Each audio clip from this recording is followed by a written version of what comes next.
So if I were to go around and click on new conversation right here, then I can type around my message as I like. So let's say I want to say something like, please visit my YouTube channel right here. And what you can actually do is you can go around and make this channel a link by inserting out links. So to do that, what you need to do first is click on the format option right here, just like this.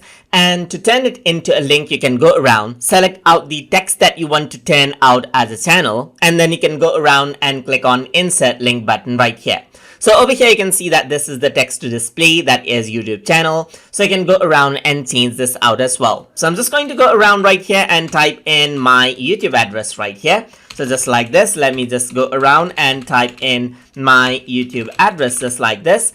And now you can see that this is a valid address. So what I can do now is click on insert.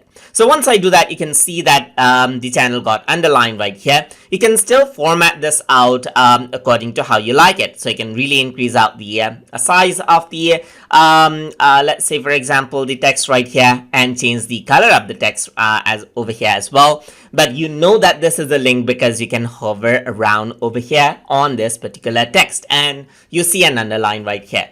So if I were to go around and then click on the send button right here, just like this, you can see that there's a hyperlink right here. So what the users will be able to do is they'll be able to click on this very link right here. And then you can see that on the new tab, it opens up the exact URL right here. And the YouTube channel right here, that is YouTube channel, has been opened up, as you can see.